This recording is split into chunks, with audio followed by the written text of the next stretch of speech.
Hello, my friend. Welcome. This is Heather. This is the Back to Me podcast.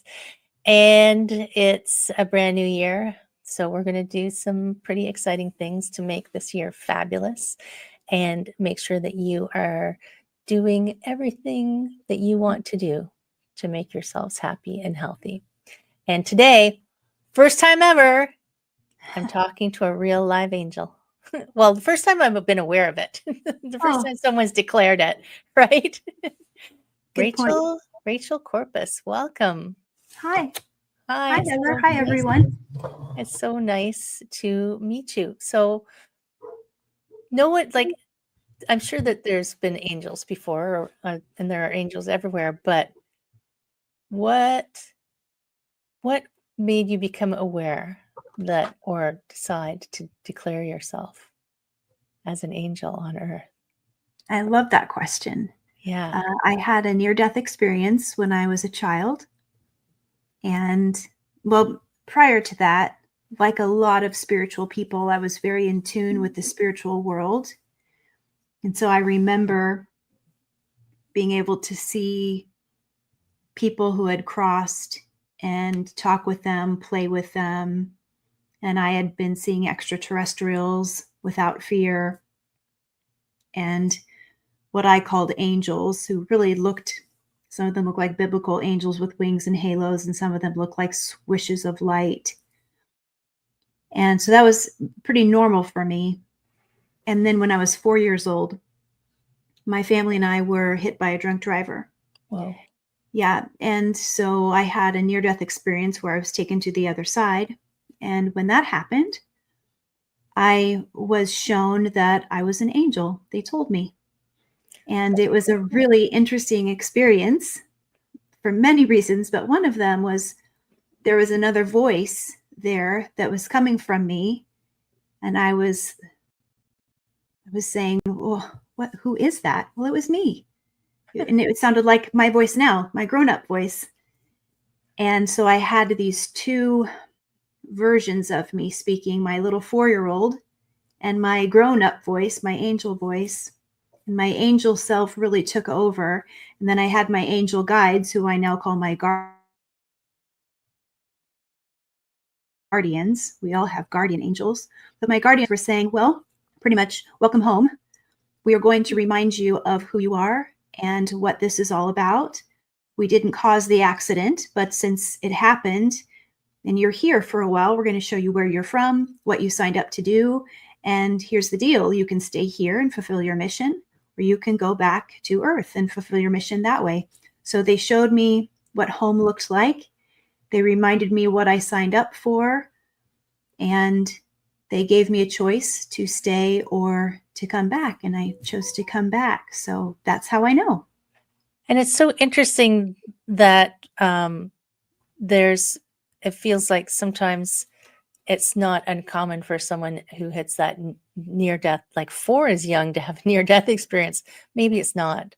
Maybe it's just not very many people remember. But I feel like, when I think about some of the channelers that I know, it's something like a near death thing that they got okay, you get to decide now, like, do you keep going or you're going to go back and do what you wanted to do.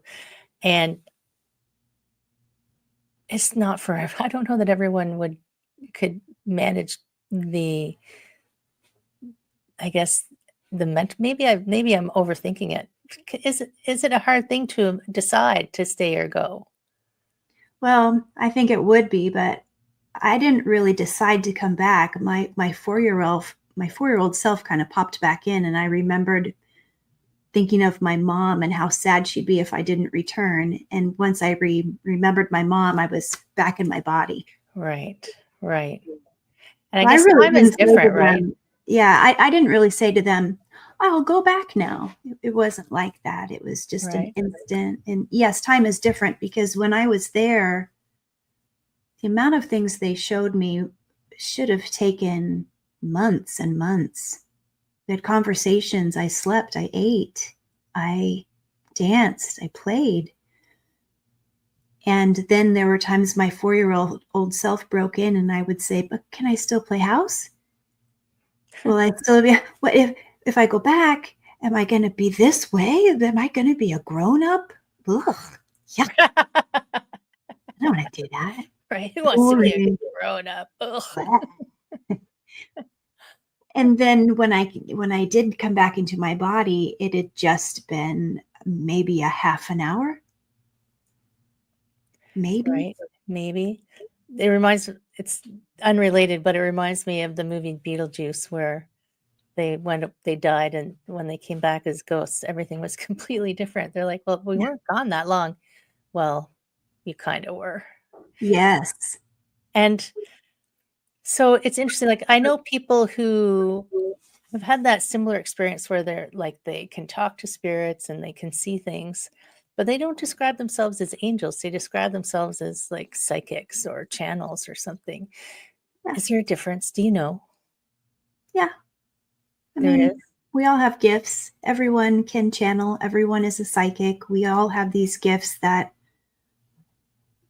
because we are not separate from source, and source allows us to connect with each other because we're all spirit. That's what's in us. So we all possess that ability to connect with each other, to connect with the trees, to our animals. We all have that connection. And so therefore we all are psychic. Now the disconnect comes from so many incarnations where we've been told, don't do that. It's bad, or it's weird, or for whatever reasons, we folded it back inside. Now, the Burn only the mistake thing, would do it, you know. yeah, the only thing that might be a little bit different about me is my original origin comes from the angelic realm. That's where I'm from. So Okay. I happen to be pure angel, and then the way I got to earth is I came through my mom and dad. So I Right. have a human mom and dad, and that's the vehicle I came through to be here. So yeah, so there are other angels here for sure. There are also earth angels. So they're hybrids. And that originates from a very, very long time ago. There were angels that were sent to look after humans, and they fell in love with humans, and they had babies with humans. And that's where we get the story in the Bible of the fallen angels. Total mismarketing, not true Right. at all, at all. The Bible says these are the fallen angels, and actually what happened was God loved so much. This is the family of God that expanded in a surprising way. Oh wow, now there are angels that have human babies. Well, let's rehome. Let's find a place for them. Instead of fallen angels, they're rehomed angels. So those descendants of those angels are hybrids, earth angels, and they still exist on earth. They don't all know they're earth angels, but Right. they're starting to remember. So we have those angels walking the earth as well. What do you think is causing the remember? Because I feel like there is more remembering now. Do you know why? Mhm, Do you have the mhm. secret inside scoop on it? I don't think it's a secret, but Okay. I know that what part of the impetus to remember is the 1,000 years of peace has begun. So the 26,000 years of low vibrational energy, I don't want to say owning the earth, but ruling the earth, that contract is done. So we're Right. going into the ruling of peace. And that ruling of peace, that moving into it, has been pushed by so many people saying, I want better, I desire better, I demand better. And that comes through people saying to their bosses, no more of that, please. What you said hurt me. Or their partners, or whoever in their life saying, I get what you're saying, but don't hurt me as you say it. I want to I want to pull my control back, but not in a way that's abusive anymore. People bringing their power back Right. and calling for help so fervently and so consistently that all realms, all dimensions, all universes are hearing it. and now it's coming back. It's going out, coming back. And so the way that prayer, that call is being heard, well, so many ways, it's unimaginable. But one of the ways is people are starting to remember who they are. That data is starting to unlock. And many who have been waiting to incarnate for generations until it's time for them to come back into a space where they be welcomed, like the crystal children, the indigo children, star seeds. They're like, okay, I'm coming in. I'm ready. So Right. kids coming in built different, right? And they help their grandparents, their great grandparents, the people, their teachers who are already here. They're helping them remember who they actually are. That's helping. I'm going to say it this way. We're ready for it. That's why we're ready for it. And Mama Earth is ready to, it's like she's having a baby. She's laboring. She's ready. She's ready to have a baby. And that baby feels like what everybody's calling New Earth. But it's really the new timeline that was presented in 2012. It's this timeline for absolute love, unconditional love, where our human side is ready to jump on that timeline, little bits at a time. And we really only need about 5% of the population to keep that timeline in existence. Right. And then at some point, everyone's going to be on that timeline. Right. So 26,000, did you say 26,000 years? I hear that number a lot. Yeah. Why would we ever sign up for that? Were we tricked I have into no signing up for idea. that? Like, that I don't seems know. crazy. I don't know. I don't know if we signed up for it. I don't know if it's a celestial contract. Right. I don't know. I would have to consult the Galactic Council about that. Some things I just don't know. Yeah. It doesn't feel bad to me. It feels neutral. Okay. I don't really see things as evil or good. I just see them as this is the way it's playing out. Right.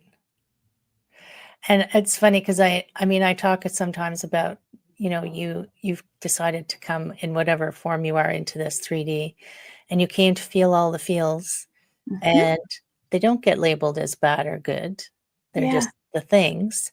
So, but the 3D part of us is still like, oh, that was bad. I didn't want that. Or why did I Totally. sign up for that? I didn't sign up for this. I don't want this. But at the same time, on a different level, it's not any bad or good. It's just a thing. It's just a thing, right? It's And what we get to live through, and what we get to develop from. my brain said 26,000 years of this and only 1,000 years of peace. That's not fair. Right. The 1,000 Years of Peace, think of that as like the preface of the book. Like the very thin part of the book that you kind of want to get through so you get to the good stuff. Right. That's what the 1,000 years is. And then from that, we get to do whatever we want. It More makes sense peace. that we need 1,000 years to sort ourselves out to Yes. get to, because it's not like, we're going to flip a switch and go, oh, everything's peace and love. Right. Right. In fact, that might even be irresponsible because we get to have time to work through all the stuff that's been brought up from the 26,000 years, because otherwise, if we skip all of that and we just go right into peace, we're going to forget to work on our stuff. That's kind of like looking at somebody and saying, calm down, don't feel your stuff, just be happy, smile. Right. You should smile more. Ugh. And I think some of that has become, like, they talk about toxic positivity. Like, I think people are trying to find their way to that place, and they're trying to skip over the processing part. Right. We can't do just get that. over it. No, you gotta go through it, right? You have to have the Yes. crap to remember how to not be crappy, if that That's makes right. sense. Yes, because it's going to be there no matter what. And we chose the journey. That's why we're here on Earth. Earth is our classroom. It's our teaching space. That's why the low frequency stuff exists. So we're balanced in our learning.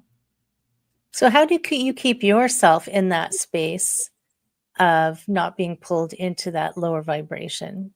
is it just you have an awareness, or are you in the fifth dimension? Like sometimes I've listened to oh my God, what was her name? I wrote a book on entering the fifth dimension, whose name I can't remember. It'll come back to me. But how do you keep yourself from being pulled down? Well, I don't. Oh, I allow myself to be in whatever state presents itself. I allow. And I rely on, I work in collaboration with Spirit, the Great Spirit, and my angels. I allow myself to be aware. So I don't jump in the deep end and just sink. But as I allow the low frequency, I don't let it go in and dominate me. I go in, and I go in with a state of inquiry. What is this, and why are we existing together? And I also don't allow myself to overly identify with it. I decide,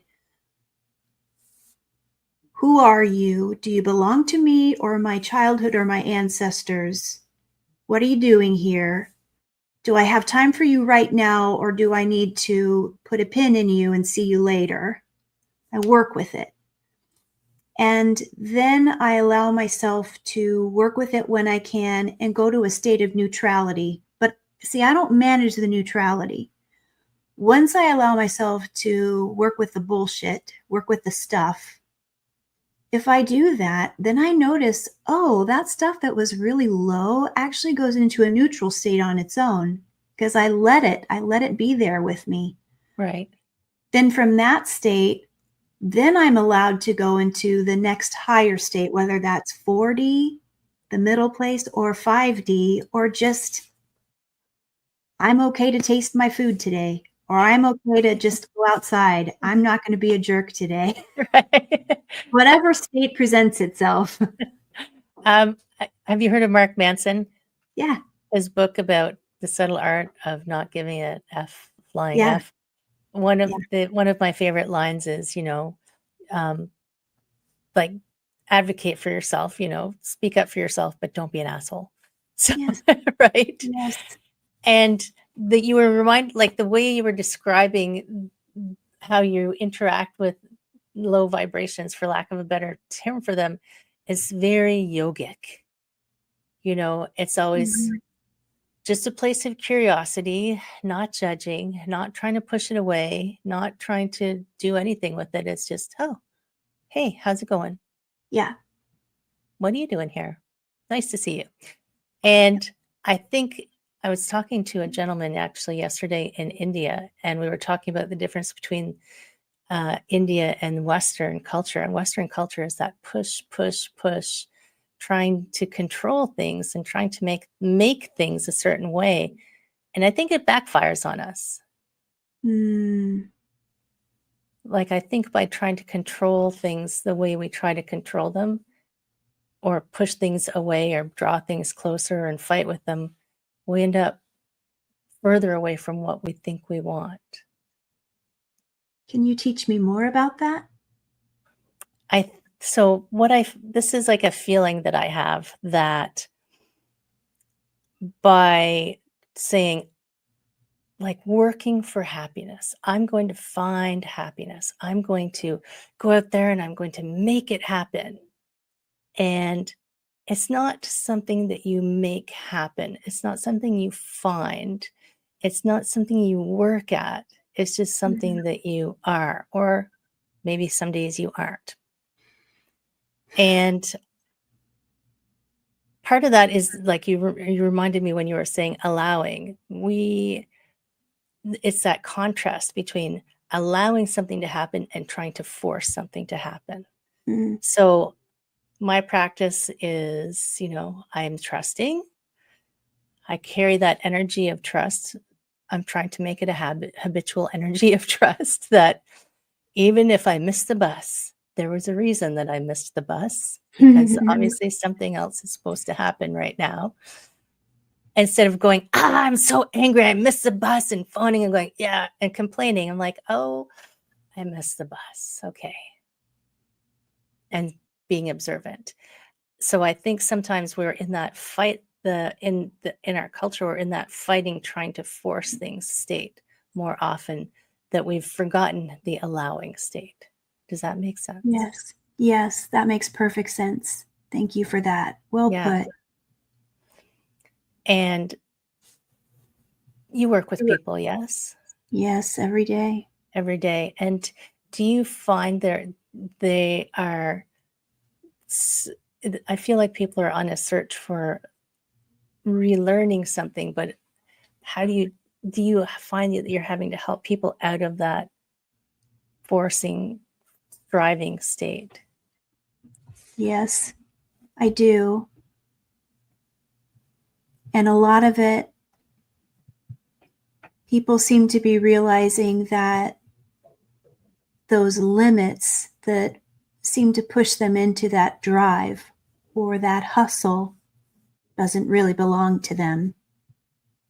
And finding ways or divining ways from their guides or from their higher self, those processes that can be through play or simple processes that are not about, I know I use the word finding, but I'd like to take that back, but integrating simple processes into their life that can help them figure out where that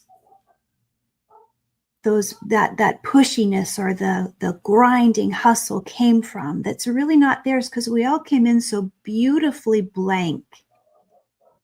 And then we got programmed when we were little, right? Yes. But figuring that out with them or guiding them as they figure it out, that's lovely work. And seeing them transform, holding space while they transform, is such lovely work.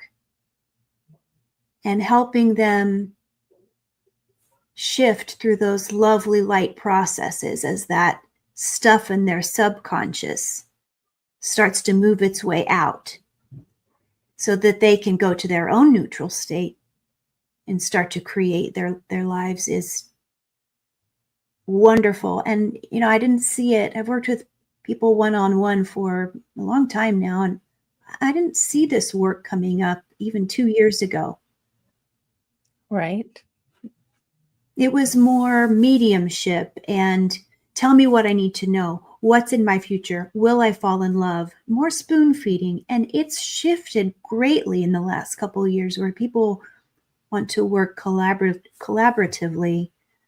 And I'm feeling more aligned with my desire to help people and then step back so they know they can do this on their own. I'd really love to. I don't want them to need me. I don't want them to need anyone else. Right. And it's true. I think that goes back to it is shifting. So that you reminded, like, hustle culture. When you were a little kid, did you hustle? No. So obviously that's something that's not yours. Mm-hmm. Yeah. And I was in it, and it was an unhealthy place, which was why one day I just said, I'm leaving. Yes. And I left that energy in that place. And I don't miss it. And it's interesting the reactions that you get from people when you make that radical a change. When you've been in that place and then you leave it, that causes disruption in their force fields. They're like, wait a minute, really the world is coming unhinged. Yeah. What are you going to do? Oh my God. Yeah. Are you going to be okay? I remember even getting, is your husband okay with this? One of my friends was going to have me committed. Oh, wow. Yeah. All I was doing was leaving my job. Wow. Wow. Oh my goodness. It just makes me laugh. I laugh so much. It's interesting. Today, the oracle card that I pulled was play. You were talking about play. When you come into the planet, you aren't here to hustle. You're here to have fun and play and love. And Yeah. sometimes you skin your knee. So, Yes. Good point. I was just about to say, we're really not even here to suffer. There is suffering that we experience, but that's in our ego layer. Our spirit never suffers. The spirit is the observer. Our ego goes through that stuff. And you know, there is great suffering on this planet. Obviously, there's abuse, there's war, there's poverty. And yet our spirit remains healthy. And that's a hard concept to grasp. And yet it remains true. and you can see it in people. So you can see it in people who've written books about love who were in concentration camps and who have been through terrible suffering and yet kept themselves from suffering. So, there's that meme that goes around that pain is inevitable, but suffering is an option. I didn't say that right. But it's like they grasping on and holding on to that thing because you need it to prove something instead of that processing of it. I did fall down recently. Oh, I skinned my knee. That's interesting. Let's just move on from that. Like, I fell down. I won't do that again that particular way. Not saying I won't ever fall down again. But do I let it hang around me? No. I broke my wrist in December last year. No, 2023. And people are like, oh my God, how terrible. And I said, actually, I laughed my way through the whole thing because it was so interesting. I was in Jordan. And it's so interesting, the people and everybody in the hospitals and the way things run and the doctors. I couldn't understand what anybody was saying, but they were all really nice. So where 20 years ago, I would not have been that person. I would have been oh my God, I broke my wrist on vacation. Instead of, that was really cool. Wow, that was such an experience. Thank you for that. So it's like, I use that to try to give the example of, yes, I had pain. I did not suffer, Yeah. And it's not because I am a superhero or I am a magical being, but I'm not any more magic than anybody else. Right. I've just decided that this is how I want to be, and I want to laugh at everything, right? Because everything is a so superpower. funny. Yeah. Yeah. I talk to my Akashic record readers or record keepers quite often, and they constantly tease me. They're pretty spicy.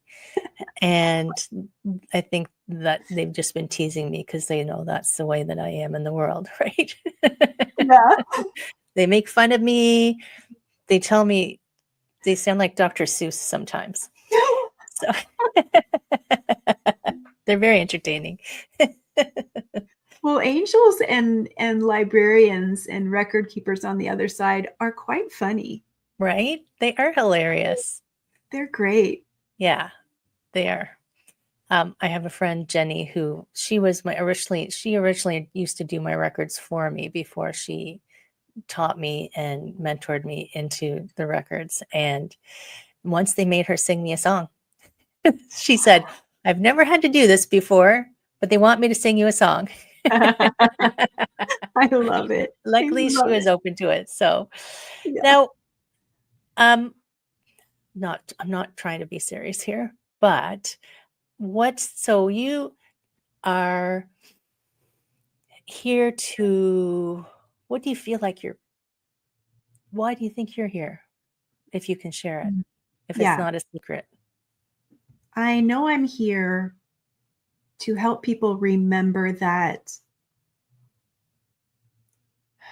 they haven't been born by accident, that they are here purposefully and that they had a part in choosing that they're not here by some divine mystery, and or that accident.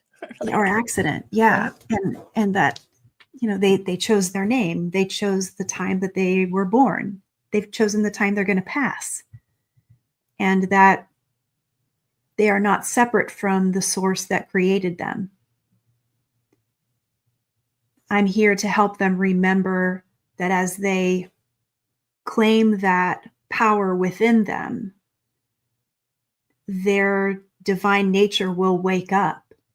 So what they see and desire in others, they desire it because it belongs in them. Those desirings in others, I want to be able to know what my animal is thinking. Well, someone desires that because it's in them. That's a nudge from the universal spirit.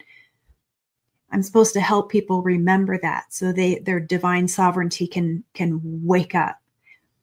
And the overall big picture goal is to help people remember we're really all the same being. We're all the same energy, the collective consciousness. And we all burst out of God in our own little ways to have our own experience. And as we have this experience in our own bodies, we're constantly uploading back to God, and God keeps getting bigger and wiser. And every time something happens in my house or in your house, my life, your life, we affect each other. So you have a great idea. It fits into my dreams. I have a delicious bite of food and it registers in my belly. It goes into someone's consciousness in Ukraine. We are affecting each other, and I'm here to help people remember that. Positive, negative, neutral. Mm-hmm. And the more I get to share that, sometimes by example, sometimes with my words, whatever I'm called to do, and I do it very gently. That's why I'm here. That's why. Simple. That's amazing. Mm-hmm. We don't have to make it complicated, right? Oh, it's supposed to be simple. Right. Yeah. I remember telling my mother when I was,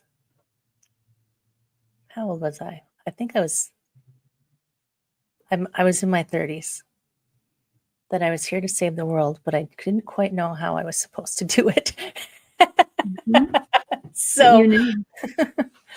part of me still says, Heather, are you crazy? But the rest of me goes, we're going this way. Let's go. And my vision of saving the world isn't a movie version, right? Yeah.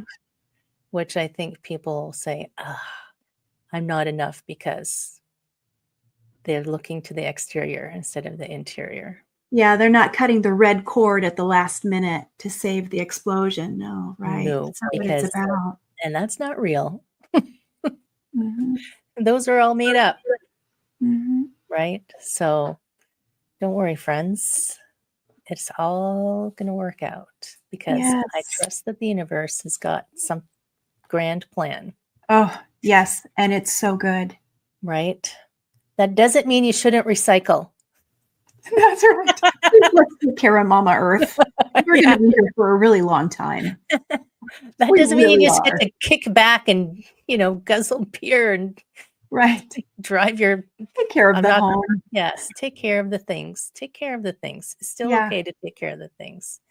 Now, where can people find you? Well, I have this podcast that I'm really proud of, and it's called Angel Talk. It's on all the platforms. I love that because it's a way for people to tune in with their earbuds and get to know my journey and hear guests talk about their life and hear spiritual ideas on the sly, when they're on the bus or walking their dogs. Right. And then if people are interested in talking with me one-on-one or taking a class, sometimes I offer classes. My website is rachelcorpus.com. And I'm on social media. Yeah, easy. Always easy. Right. I love podcasts and I listen to things all the time. Right now I'm listening to Dolores Cannon, Jesus and the Essenes. Yes, she's my spirit guide. She's Is one of my she? spirit guides. Yeah. Tell her thank you for me, because that book is fabulous. Yeah, it sure is, isn't it? Yeah. So interesting. She hears you. Okay, good. Yes, I send her thanks regularly. She's got quite a collection of books that I'm going to work my way through. Yeah. Oh my gosh, Rachel, oh my goodness. It's so nice talking with you. You You're so too. lovely to You're talk such to. a bright light. I'm so excited to be on your show. I love your show. I always feel like I'm subscribed to it. So when the new episode comes out, I'm always like, oh, I feel like I'm sitting in front of my fireplace with you. Good. I brought the tea. See, cat mom. Oh my gosh. Cute, right? Cats. It is very cute. And the painting of the cat behind you too. It's very lovely. Yeah.